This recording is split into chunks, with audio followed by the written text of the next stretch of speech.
Colonel, I hope that once we gain each other's trust, you'll be able to shed some light on the technology that powers the Great Ring. It is unlike anything we have seen before. We call it the Stargate, and our people share the same hope, Commander. Of course, in due time.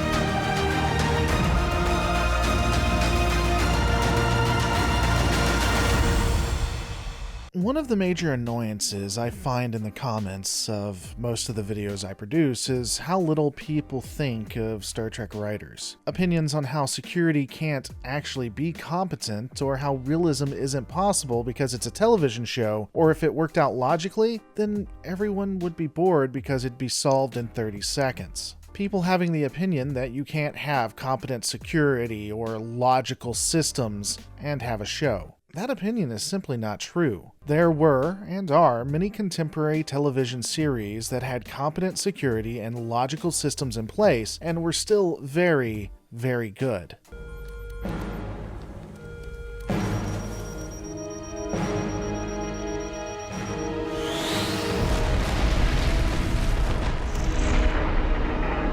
An example of a show that did this would be Stargate SG-1. And for today's purposes, I'm going to put it up against one of the most beloved series of Star Trek, specifically The Next Generation. Now, just so you know about the two series versus each other, so that someone in the comments doesn't say something ignorant, Stargate was released in 1997, while The Next Generation was released in 1987. There were specific seasons that ran concurrent to each other. Not only that, but these two shows have a lot in common. One of these key confluences is the impact that the protagonists had on other organizations, nations, and species. Some of these nations are inferior to the technology that they have, and some are superior to said technology. In both Trek and Stargate, they would go to strange new worlds and meet strange new peoples. And today I'm going to focus on how each series really dealt with, well, the interference of other organizations and nations. Now, I'm going to be completely honest with you here. There's really no contest between The Next Generation and Stargate when it comes to non-interference, at least how the writers handled the situations.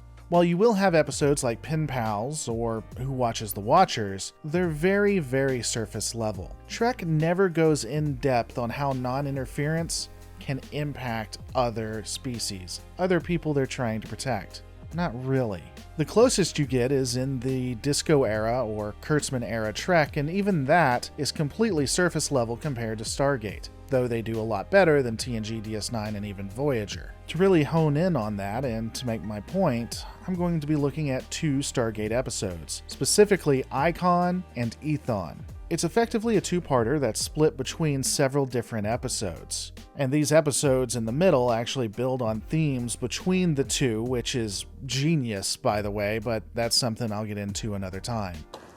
Sorry about scaring the tourists. We've made first contact with a lot of planets, but this is the first time we found ourselves coming out of a museum piece. One of our artifacts suddenly coming to life was a little surprising, but that pales in comparison to its purpose. In Icon, the first of the two, Stargate Command sends through one of their scouts and determines that they found a thriving civilization. One that's in the middle of a Cold War with another nation, but thriving nonetheless. This world, or at least one government, had thrown off the shackles of religion, and they were prospering to the extent that they could. Picard would be extremely proud of the fact that most of them seemed to be atheists. Unfortunately, the arrival of the SG-1 team would ignite old, God-fearing beliefs throughout the realm. I take it the Great Ring is a recurring motif in your culture. It is simply a reminder of certain traditions that predate our Age of Enlightenment. Most people wear them more for the sake of fashion than for religious belief. The texts of old told of a time that the gods would return through the gate, and it was believed by a marginalized few that this would bring peace and prosperity to all. With someone actually returning through said gate, the movement would grow. And it would grow, and it would grow. And what happens with an ideology unconstrained? We are close to reclaiming vital areas. Now is not the time for rhetoric, Commander. Our reports indicate large elements of your military are on the brink of mutiny. Your civil unrest has become a civil war. well, it's taken over by zealots and co-opted into something more radical. Unfortunately, the Stargate crew had started a chain reaction that was resulting in a civil war. And while there were some that were a part of Stargate that cared, at least a little, there wasn't a lot that they could do. Once the carnage started, it would get much, much worse. Not only would they be facing a civil war, but the Rand Protectorate would have larger problems than anyone realized. We are targeting your missile sites only. If you do not wish a full-scale war, you will not retaliate. Trident! Commander, we've detected multiple launch signals from Caledonian positions. The problem is, in this, it's hard to blame the Rand Protectorate nor the Caledonian... What are they called? The problem in this is that it's hard to blame the Rand Protectorate or the Caledonian Federation. I mean, you have to look at it from both perspectives. One side is in the middle of a civil war that they're trying to get everything under control, and the other one sees that their greatest enemy is starting to crumble, and, well, they have to protect themselves. They have no idea what's going on and will be forced to do what is necessary to ensure the safety of their own people. None of this is easy, and both sides have a legitimate point. And unfortunately, when both sides have a legitimate point, a legitimate fear, that makes a very bad situation a lot worse. But ironically, I do believe that both sides are trying to keep all the pieces on the board, but they're failing. The reason why I love this episode so much, and the next one, is because of how brutally honest it is. It shows what can happen by the mere presence of an outside influence, even one that is benevolent. And it shows how this benevolent organization doesn't necessarily have the best in mind for those they're dealing with. They're going out and searching, and some of them don't seem to care about the destruction they cause. Now, before we made contact with them, these people were considered zealots, who took the ancient text too literally. The gate being activated has given them all they need to prove that they were right all along. Their numbers will grow. That's terrible. And yet, not our problem. At least, not to some grand degree. As stated, things continue to spiral out of control until, well, nothing's left. The original government is destroyed, both by the Cold War going hot and, well, the Civil War that we had discussed. The religious elements would take over and have absolutely no interest in improving things, and I believe it'd be at this point that Stargate Command probably would back off. Let them figure out what's going on after they've blown themselves into oblivion. Some people would get upset and speak up against it, but it's not Stargate's problem. Unfortunately for the command staff, they lost one of their own, and due to this, a plan would need to be conceived to save him.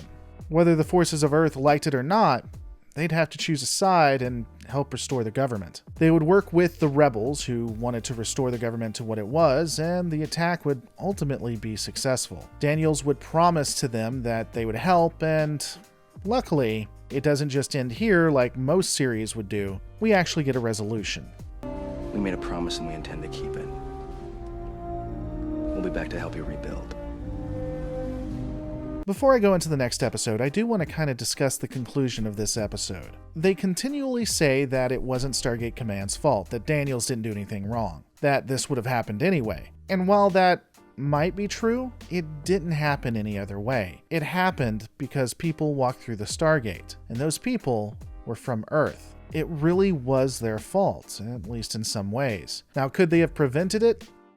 Maybe.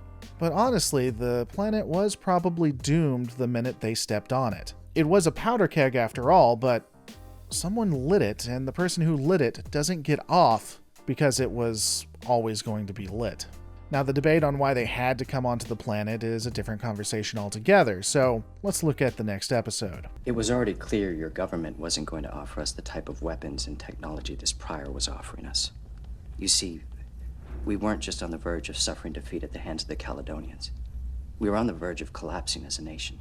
Now we see the conclusion of what's going to happen in this arc and the planet in the episode Ethon. Here, we see what happens when a world touched by Stargate Command is then visited by the bad guys. I won't be going into the big bad, the priori, or anything of that nature. Again, that's a conversation for another time, but needless to say, the broken and destroyed world, with two major powers still fighting each other, are visited by a superior race that is against the heroes of the show. Stargate Command had left the world open to be manipulated by these people. And again, some people say it's not their fault, but Stargate Command didn't have to make it so easy. The big bads offer the Ram Protectorate technology that would give them complete domination of the planet. While we know that Earth was working to help and provide aid to the planet, they weren't doing it fast enough, and so the Ram Protectorate forsakes Earth and begins to build this weapon of mass destruction. And honestly, why shouldn't they? Earth's help was slow and largely ineffective. This new entity offered a much more permanent solution, so they went with the quick and easy. What I do love about all of this is how ironic it is. Or I are now arming their followers. Who says they won't eventually help them build ships capable of attacking other planets? We need to nip this trend squarely in the bud. The gate being activated has given them all they need to prove that they were right all along. Their numbers will grow. That's terrible. And yet, not our problem. It's capable of attacking other planets. And yet, not our problem. In the first episode, this was a situation that involved one planet. That's something they can ignore. But now they have an entity that is about to be built up and can be used against Earth, so we're off to the races.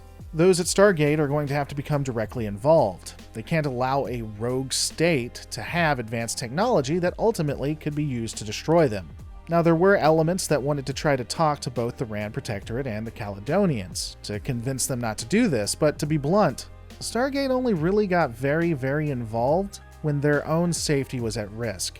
This was just a problem for people who weren't connected to Earth until they were. And when weapons of mass destruction that could threaten human lives became a problem, they would then deploy the megaship, the Prometheus. This vessel would have the mission of destroying the satellite of doom if they couldn't come to some kind of understanding. Unfortunately, the information that Stargate had would be bad, and the ship would get the holy living hell beat out of it. Fire the weapon! Wait!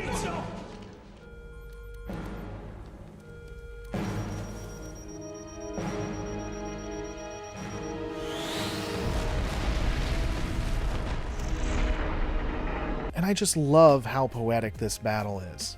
The captain and those a part of Stargate would opt to try to destroy the satellite first. They had the option of talking, but they felt that it wouldn't work, so they fired their weapons. And then they found they were fighting an enemy that could actually fight back. And once they were the ones that were weak, once they couldn't defend themselves, they sued for peace. The hubris of Stargate Command is on full display in these two episodes.